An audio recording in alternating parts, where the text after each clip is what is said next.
वो अमृत पद का अधिकारी हो जाता है, जो आए हुए सारी व्यथाओं को, दुखों को मौन होकर सह लेता है, वो भगवान को प्राप्त होता है। जहां कोई कष्ट होता, बस यम ही न व्यथ्यन्ते ते पुरुषम पुरुषम सम दुखा सुखाधीरम स्वमृतत्वाय कल्पते। हमें सहना है, हमें भगवत प्राप्ति करनी। अरे छोड़ो, इसने मारा, इसका कर्म जाने, सहो, चलो आगे, चलो आगे बढ़ो।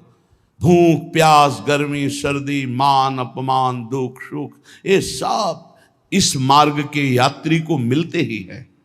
और जो इसको सह गया वो जगत पावन करने वाला महात्मा बन जाता है। वो मम भक्ति युक्तो भुवनम पुनातु, लोक के लोक को पावन कर सकता है, जो भगवान के चरणारविंद में अपने चित्त को अर्पित कर दिया। इसलिए दुख ही हृदयत, चाहे जितना दुख पड़े प्यारे, किसी से मत कहो, किसी से मत, चुपचाप मौन होके सह जाओ। तुम्हारा स्वामी विधान करके तुम्हें दुख भेजा है तो बहुत बड़ा उसमें कोई सुख है। वो मंगल भवन है, तुम्हारा मंगल होने नहीं दे सकता। दिखाई दे सकता है कि अब अमंगल हो गया हमारा, अमुक अमुक अमुक, कुछ नहीं। धैर्य पूर्वक अपने मार्ग में सीधे चलते रहो। उसका विधान आया है, वो दुखद हो या सुखद, सुखद है तो हर्षित मत हो, दुखद है तो शोकित मत हो, आगे बढ़ो। देखो ये अध्यात्म है, ये कमर कस लो कि इस जन्म में मुझे इस भव समुद्र से पार होना ही है। ये जो कमजोर दिल के होते हैं ना, अनुकूलता जहां मिली तो बोले जब से हमने भक्ति शुरू की सब काम चकाचक बन रहे हैं। ये भक्ति का फल नहीं है, भूल मत करना। ये तुम्हारे सुकृत चल रहे हैं इसलिए है। और जिस दिन दुष्कृत का फल आएगा उस दिन भक्ति करते हुए भी कदम रखना मुश्किल हो जाएगा, पग पग पर तुम्हें दुख मिलेगा। ये सिद्धांत को समझ लीजिए तो कभी आप निराश नहीं होंगे, शूरवीर होकर आगे बढ़ते रहेंगे। जो हमारी भक्ति ये नई फसल है, और इस फसल की जो आनंद वृत्ति है वो भगवदानंद है, ज्ञानानंद है, अखंडानंद है, प्रेमानंद है। वो ये भोगानंद नहीं है, विषयानंद नहीं कि भगवान की बड़ी कृपा जो चाहो वो भोग मिल गए। ये सुकृतों के फल है। ये सुकृत और दुष्कृत दोनों को यही नष्ट कर दो और निकल चलो भगवान की परम धाम में, जहां नित्य सेवा सुख का आनंद सहचरियां ले रही है। श्रीपाद कह रहे संतर्जयस ताड़यन, कोई मुझे बहुत डांटे, भर्त्सना करे और ताड़यन, पिटाई भी कर दे, मुझे कुछ कभी शिकायत नहीं करनी प्रभु से। देख रहे हैं ना, वो उन्होंने विधान किया है ना कि इसको पीटो, तो हम चुपचाप पीट लेंगे, किसी से नहीं कहना। रहीमन मन की मन व्यथा रखिए मन में गोए, सुनिठ ले हैं लोग सब बांटने। इसीलिए असंगो हम, असंग किससे कहें अपने दुख सुख की बात। अपना दिल तो दिलवर को दे दिया, जो बीते सो दिल तो उनके पास है, वो तो जाने दुख सुख की बात, हम क्या जाने, हम तो बस आपके हैं। मौन, अपने विषय में न सुख की बात करे न दुख की, मौन। बात करे तो प्रभु की करे, नहीं तो मौन। मान लीजिए अगर ये मौन आप धारण कर लेंगे तो निकल जाएंगे माया से, नहीं तो किसी की निंदा कर देंगे, किसी का ऐसा कटु वचन बोल देंगे, परुख वचन बोल देंगे, भजन छीण हो जाएगा, भजन करने की वृत्ति नष्ट हो जाएगी। सैकड़ों लोगों के प्रश्न है कि पहले भजन अच्छा होता था अब नहीं होता। उसमें दो बातें होती है, एक तो भजन की ऐसी भूख बढ़ गई है कि अब उतने भजन से नहीं और भजन होना चाहिए। ये उत्तम महापुरुषों की कृपा पात्र भक्तों की वृत्ति होती है। और एक होता है कि आपसे वैष्णव अपराध बन गया, कुसंग हो गया, इस कारण से ऐसा। अगर आपके हृदय में कोई दोष वृत्ति नहीं हो, फिर भजन में ऐसा लगता है कि मेरे से बहुत कम भजन होता है, वैसा भजन नहीं होता जैसा होना। ऐसा बड़े बड़े महापुरुषों को भी अनुभव होता है। ये कोई निंदनीय बात नहीं है, वंदनीय बात है।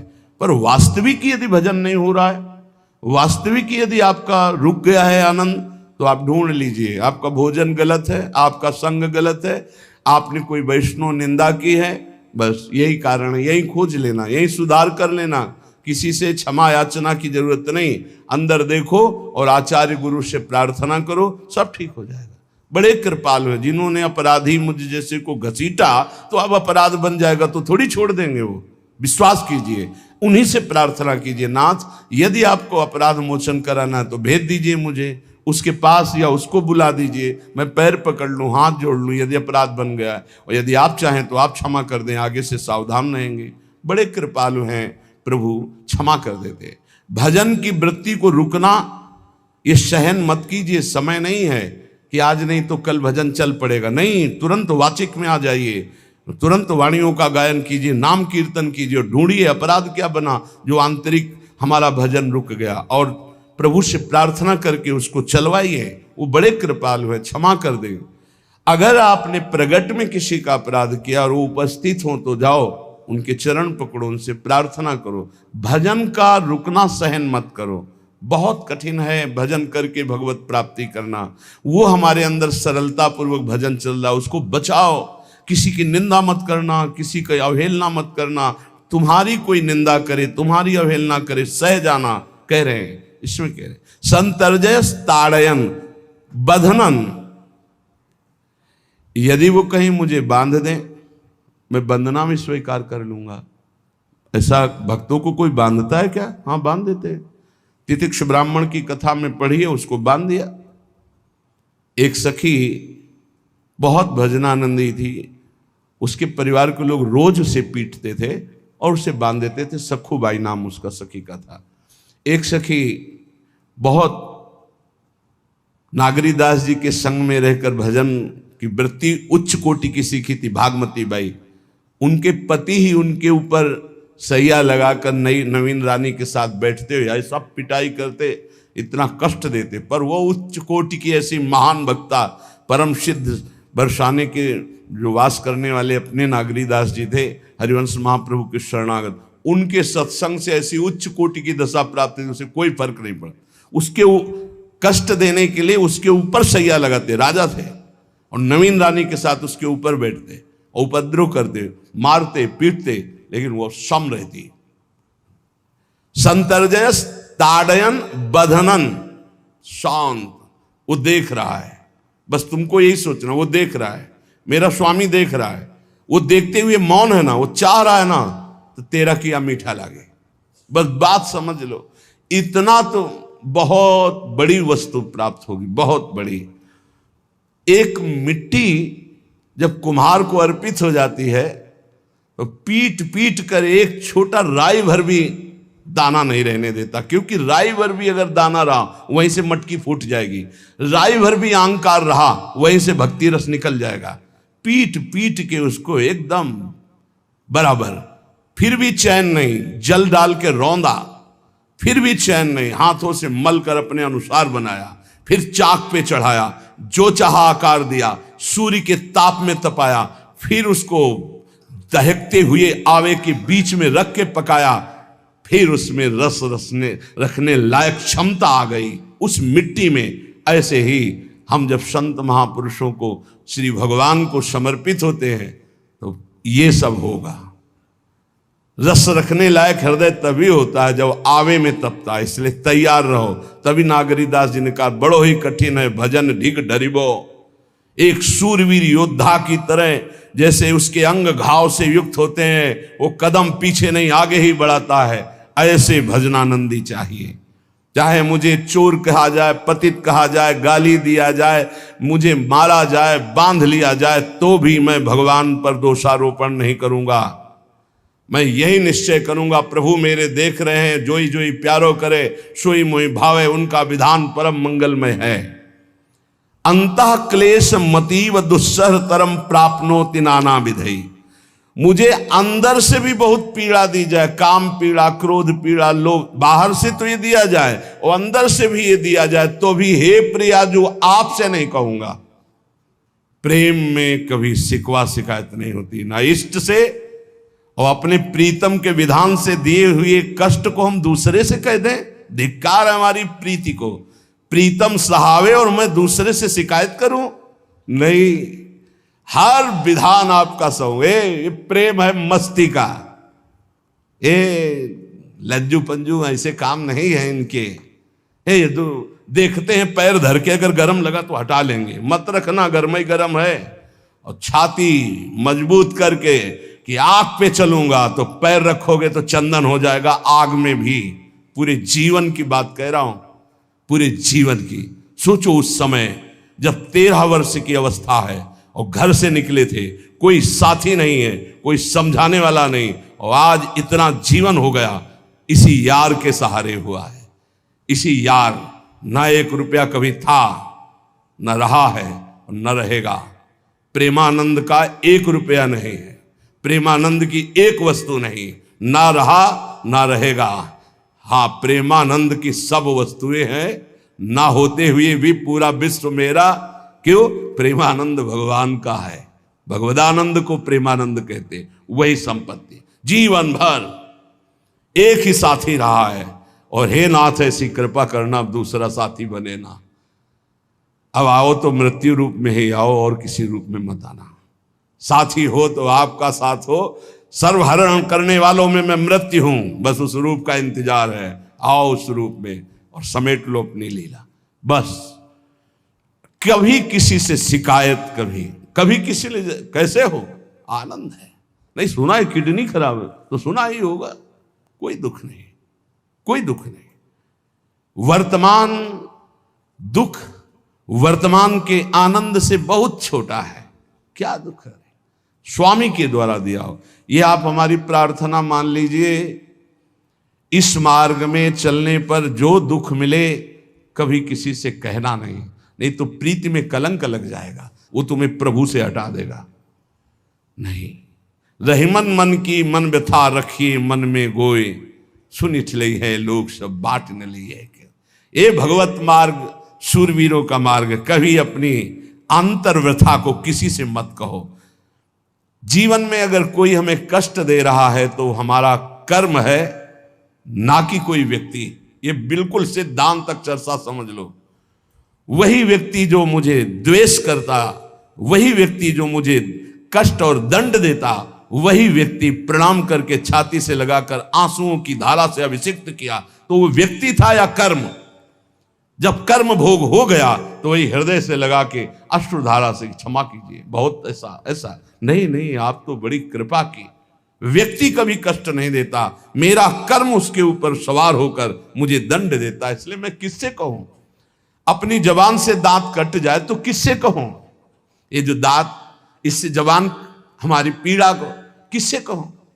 अब अपने हाथ से चोट लग जाए किसको कहूं? ऐसे सब आत्मस्वरूप हैं, हमारा कर्म ही उनके ऊपर सवार होकर हमें दंड दे रहा है। इसलिए भाई, श्रीपाद का सिद्धांत जो कह रहे कि अगर भगवत प्रेम प्राप्त करना है तो मुंह बंद। 22 बाजार में कोड़े मारे गए, एक बार भी श्री कृष्ण से नहीं कहा। पूज्य भाई जी महाराज के जीवन कष्टमय है, कभी श्री कृष्ण से नहीं। बाबा नहीं सह पाए, बाबा ने श्री कृष्ण से कहा, श्री कृष्ण चंद्रजू से, ये क्या है, इतना कष्ट क्यों दे रहे हो उनके शरीर को? तो मुस्कुरा दिए, बोले मैं नहीं दे रहा हूं, ये तुम्हारे कर्म का फल भाई जी भोग रहे हैं। ऐसा? बोले हाँ। सीधे अस्पताल गए, भाई जी से कहा, ये आप हमारा प्रारब्ध क्यों भोग रहे हैं? तो कहा, आज ये कौन सा खेल रच रहे हो बाबा, क्या बात कर रहे हो? जीव का अपना कर्म भोगना होता है, किसी और का निजीकृत कर्म भोग? तो उनका आप हमको बहका नहीं सकते, हमें परम तत्व से पता चला है कि आप हमारे कर्म। तो हंस दिए भाई जी और बोले, देखो हमें कोई फर्क नहीं पड़ता, आपको फर्क पड़ जाता। आप चढ़ो, जिस साधना की चढ़ाई पर चढ़ रहे हो चढ़ो, मंगलमय श्री कृष्ण तुम्हारी यात्रा को पूर्ण करें। हम तो अस्पताल में पड़े पड़े प्रिया प्रीतम के साथ खेल रहे हैं, कोई फर्क नहीं पड़ रहा। ये बड़े महापुरुषों ने अपने कष्ट की तो बात जाने दो, दूसरों के कष्टों को लेकर भोगाए। हम जरा सा कष्ट आ जाए तो बोले हमारी अंदर श्रद्धा थी अब खत्म हो रही क्योंकि कष्ट आने लगा। उसमें भगवान का क्या दोष है? वो तो बड़े कृपालु हैं कि ऐसे पापात्मा होने पर भी मुझे महात्माओं का संग दिया, धाम का वास दे रहे, नाम जपवा रहे। अब हमारे पूर्व प्रारब्ध हमें कष्ट दे रहे हैं, इस समय भी वो हमें दुलार कर रहे हैं। जीव समझता नहीं, केवल दोषारोपण भगवान और भगवत मार्ग पर कर देता है। इसलिए उपासक को अंतः क्लेशमति व दुस्सहतरम, ये जो आप काम क्रोध से जल रहे हो ना, ये तपस्या है, इसका बहुत बड़ा लाभ मिलेगा। और अगर भोग रहे हो ना, गिर रहे हो, पतित हो रहे हो, तो वो सुख नहीं, वो शांति नहीं, वो विश्राम नहीं है। और एक बार ध्यान रखना, इस शब्द को याद रखना, ऐसे रहने पर भी हमारे द्वारा जो भी वो हमारे स्वामी ऐसे लेते हैं, जन अवगुण प्रभु मान न काऊ, दीन बंधु अति मृदुल स्वभाव। कल शाम के पूज्य परमहंस राम मंगल दास जी की वाणी का चिंतन हो रहा था, उसमें कह रहे हैं कि जो 30 मिनट भगवान नाम कीर्तन कर लेता, मेरी बात पर विश्वास रखना, हो उसको भगवत प्राप्ति होगी। 24 घंटे में 30 मिनट नाम कीर्तन कर लेता है और अन्य समय विस्मरण रखता है, तो 30 मिनट का नाम कीर्तन उसे भगवत प्राप्ति करा देगा। तुम्हें जो पाठ प्रिय हो, 30 मिनट पाठ कर लोगे, भगवत प्राप्ति हो जाए, कर लो। और बहुत पहुंचे हुए महापुरुष जिनके चरणों में अपार श्रद्धा है, आप लोग तो रात दिन लगे, आपको भगवत प्राप्ति नहीं होगी। चूक हो जाएगी तो जन अवगुण प्रभु मान न काऊ, दीन बंधु अति मृदुल स्वभाव। अग्नि की ज्वाला के समीप रुई का पहाड़ कितनी देर टिकेगा, कितनी देर टिकेगा, उसके ताप में झुलस जाएगा। ये अग्नि की ज्वाला है भगवान नाम कीर्तन, भगवत यश गुणगान। तो जैसे किसी को लगे कि वो नाम जब भी करता है वो रुचि पूर्वक पाप करता है, असंभव। नाम जापक रुचि पूर्वक पाप कर ही नहीं सकता, उसका हृदय जलेगा पक्का। आप जप करके देख लीजिए, आप जप कीजिए नाम, और फिर आपसे पाप जब बनेगा तो आप फिर हालत अपनी देख लीजिएगा, बार बार हृदय जलेगा, नहीं नहीं नहीं। तो एक दिन वो नहीं सिद्ध हो जाएगा और आप निर्विकार हो जाएंगे। इसलिए अंतः क्लेश, अगर बुद्धि मति अति अंदर क्लेश आ रहा है, कभी काम आ रहा है, कभी क्रोध आ रहा है, कभी लोभ आ रहा है, कभी मोह आ रहा है, ये आता रहेगा जब तक भगवत साक्षात्कार नहीं होगा। ऐसा मत समझो कि 2-4 महीने जप करेंगे तो हम सिद्ध हो जाएंगे, ये आता रहेगा। ये बहुत भागवतिक शक्ति से संपन्न है विकार, कोई साधारण नहीं है कि तुम माला जपोगे वो नहीं आएगा, माला जपते समय ही आएगा वो। ये भागवतिक शक्ति से संपन्न, काम क्रोध लोभ मोह तब त्रिभुवन को परास्त कर रहे हैं। ये भगवान के पावर से शक्तिमान है। तुम्हारा अहंकार जब गलित हो जाएगा तो इनका आना ही बंद हो जाएगा। जब तक अहंकार रहेगा तब तक ये आते रहेंगे। तो जो तुम्हारे अंदर जलन हो रही, मत कहो किसी से, सह जाओ, यही तपस्या हो जाएगी, यही भगवान की प्राप्ति का हेतु हो जाएगा। प्रभु के लिए थोड़ा कष्ट सहकर आप आगे बढ़कर देखिए वो कितना आपको प्यार देते हैं। यही कष्ट सहना है, आंतरिक विकारों को सहना, बाहरी प्रहारों को सहना, कभी किसी से ना कहना, ये भक्तों का स्वभाव। मौन, इसीलिए वाणी से मौन, कुछ ना बोलना। हमने एक संत भगवान को देखा, 22-23 वर्ष पहले वृंदावन में कच्चा मार्ग था, एक बोरा रखते थे, ऐसे पागलों जैसा भेष था। तो जब रात्रि के 11 बजे वापस यमुना किनारे से प्रसाद पा के यमुना किनारे गए, यमुना किनारे से जब लौटते थे तो उनको देखते थे अकेले वो बैठे रहते थे। उनकी मुद्रा देख के लगता था भगवदानंद में डूबे हुए हैं। नजदीक बैठे, बोरा उठाया, चल दिया। अम्मी पीछा छोड़ने वाले थे नहीं, पीछे तो उनका क्या बात है, क्यों पीछे हो? अब संत वेश हमारा भी तो मर्यादा से ही बोलेंगे। वो कुछ नहीं, केवल जानना चाहते हैं आपको। तो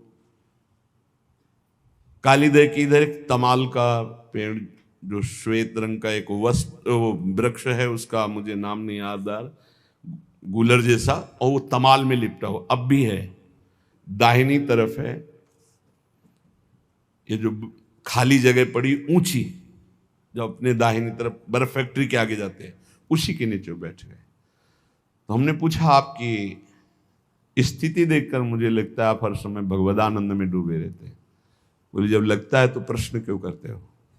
हमको आपकी वेशभूषा देखकर। तो बोले, जगत से बचने के लिए ये वेशभूषा है। एक बोरा ऐसे जैसे कोई बीनने वाले होते हैं, कबाड़ बीनने वाले, ऐसे बोरा ऐसे रखे थे, एक गमछा लगाए हुए थे, पूरा शरीर खुला, कोई साधु का वेश नहीं, कोई चिन्ह नहीं, और उनकी स्थिति भगवदानंद में थी।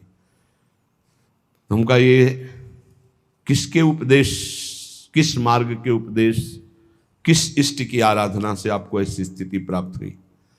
बोले प्रथम पूज्य श्री स्वामी राम सुखदास जी महाराज का सत्संग हुआ, इष्ट देव श्री कृष्ण, इष्ट ग्रंथ गीता, उसी की कृपा से मुझे ऐसा, मैं भारत के हर तीर्थों में वास करता हूँ, भ्रमण करता हूँ, असंग रहता हूँ और यही वेशभूषा रहती है बड़ा अंदर से। तो भोजन प्रारब्धवशात जो सामने आ जाता है उसे पा लेता हूँ, नहीं आता भूखा रहता हूँ।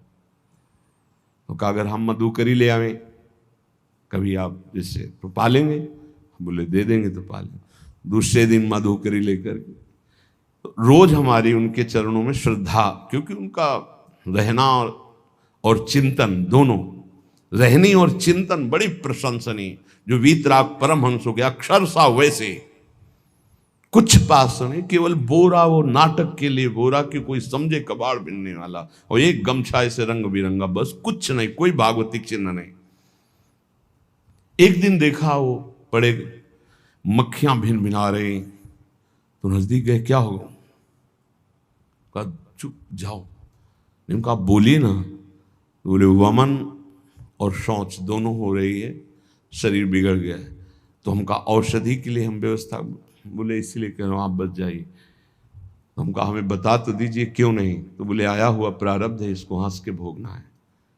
ऐसे कोने में साइड में ऐसे पेड़ के किनारे पड़े, 2-4-10 दिन जो भी व्यवस्था उनकी बनी, फिर वो हमको दर्शन नहीं मिले, अन्य तीर्थों में चले गए होंगे। ऐसा महापुरुष, क्या हम अपने शरीर को इतना प्यार करें कि भगवान से श्रद्धा हो जाए, भक्ति मार्ग में हम लड़खड़ा जाए, फिर सत्संगी किस बात का? ये पक्का समझ लीजिए, ये जो भगवत मार्ग है ये शूरवीरता का मार्ग है, सहन करने का मार्ग है। जितने भी महापुरुषों के चरित्र हैं आप पढ़ करके देख लीजिए, भगवान के चरित्र से भी ज्यादा लाभ भक्त चरित्र सुनने से इसलिए होता है कि हमको लगता है कि हमारे जैसा जन्म लेकर इतना कष्ट सहकर इस ऊंचाई पर पहुंचे, ये बड़ी बात है कि वो जीवत्व से हमारी तरह पैदा होकर ईश्वत्व को जाता है। इसलिए भक्त चरित्र में विशेष बल हमको प्राप्त होता है।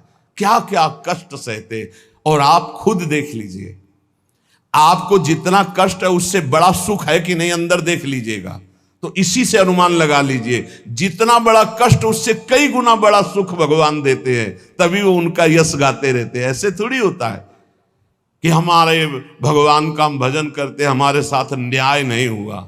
न्याय तो सही बात नहीं हुआ, नहीं तो तुम्हारी दुर्गति हो जाती है। सही बात में उन्होंने न्याय नहीं किया, पक्षपात किया है तुम्हारा। अगर वो सही न्याय करते तो ईमानदारी से कहते हैं, केवल नरक के कीड़ा ही बनना पड़ता और कुछ नहीं है। खूब देख लो, डबल चेहरा होता है, एक सामने का चेहरा देख रहे हो और एक एकांत का चेहरा होता है, डबल चेहरा होता है।